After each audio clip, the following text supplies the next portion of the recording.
So, last week I watched Kung Fu Hustle and it's pretty crazy. I remember watching this movie when I was younger, but I was never able to truly appreciate this movie for what it is. And after watching it again, I can safely say, this movie is a masterpiece.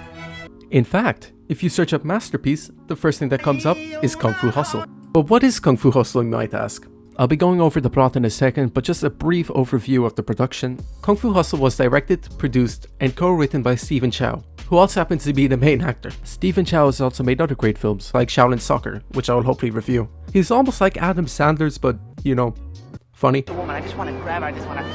He had a budget of $20 million to make this film, and it made over $100 million in the box office, so not bad. But before I go over the plot, I just need to apologize quickly for the quality of the recording I have.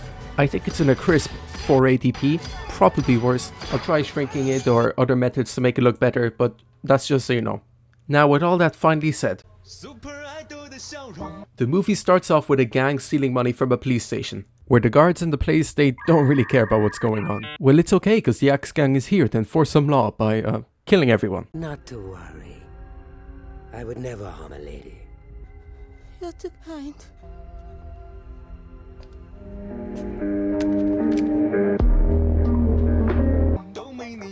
The intro here does not match the comedic tone of the rest of the movie, unless you're a psychopath. However, it does a pretty great job at showing us two important aspects of the film.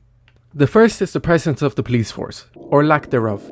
They seem to be corrupt and under the thumb of various gangs, such as the Axe Gang and the first one. When the Axe Gang comes, they're powerless to stop them, opting to hide rather than fight.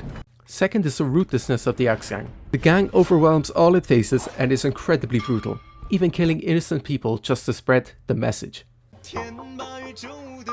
After this introduction, we are then shown more victims of the Axe Gang, accompanied by a dance. Well, at least it has good music. Following that violent start, we are introduced to a lovely apartment complex. Just look how nice it is. There's chickens, a tailor, a strong guy, a bakery. How great! And forget about the lack of water, a pretty bad landlord, and no toilets. I mean, he just kind of goes on the floor there. Yeah, it sucks, but it's okay. The landlord is a player.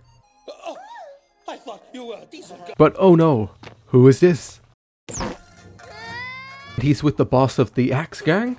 Well, no, this is our main character, played by the one and only Stephen Chow.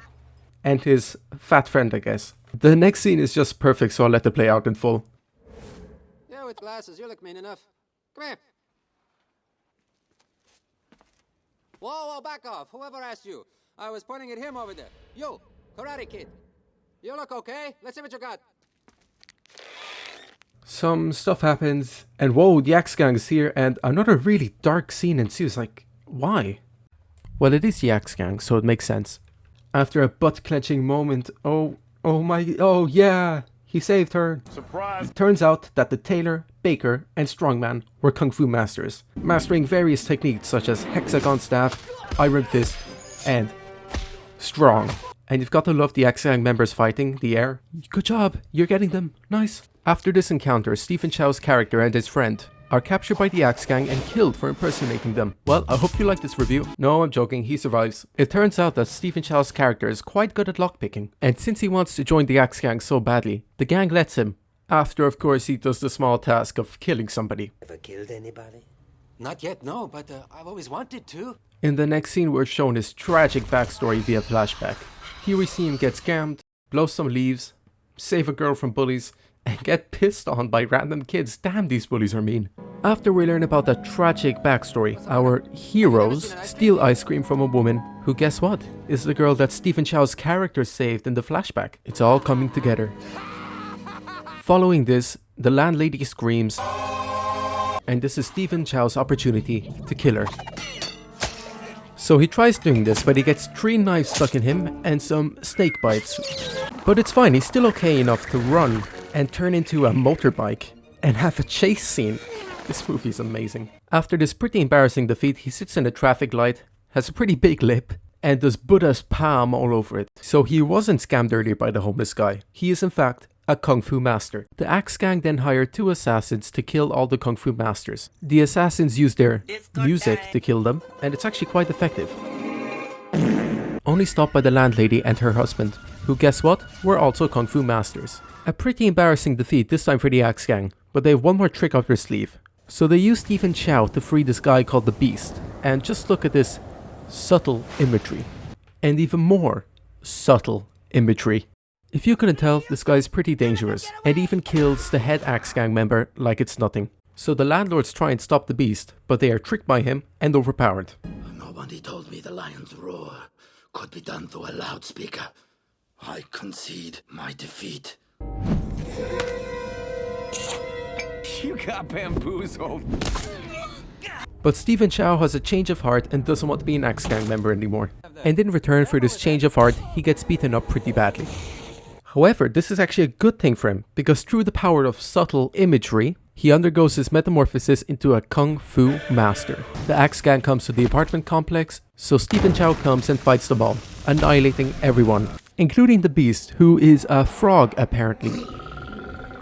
Stephen Chow uses his Buddha's pawn technique and destroys everyone and everything, making the apartment complex unlivable, but let's forget about that. And that's it. The movie ends with a heartwarming scene, and the homeless guy from earlier returns to scam more kids. If you enjoy more than a basic plot overview, then I would recommend watching the movie. You can watch the whole movie on Netflix. So, what makes this movie a masterpiece? Because I said so. Well, I hope you like this review. Well, no. However, this movie is hard to define because of its subjective nature. At its core, Kung Fu Hustle is a comedy. And comedy is one of the most subjective things there is. So what I might find funny, others might find annoying, and it works the other way around. For me, and what seems to be a lot of other people, this movie succeeds at being funny, and proceeds to stay that way without hindering the pacing of the movie. Stephen Chow set out to do one thing, and that was to make a comedy. And I believe he not only achieved this, but also went beyond people's expectations to create a truly unique, creative, and heartfelt story. In fact, what he created is not just a comedy, it's a work of art. It is a masterpiece. And if that explanation does not suffice as a proper reason as to why this movie is a masterpiece, here are some pictures of cartoon characters with their arms crossed. Now, I cannot be wrong. So thanks for watching. Everyone who subscribed and made it this far, thank you. This video is very different from what I've normally made, so probably won't do that well, but thank you for watching anyway, and I'll see you in the next one. 我凭什么原谅你？你无条件伤害我的时候，你眨眼了吗？啊？操！我们的关系经历。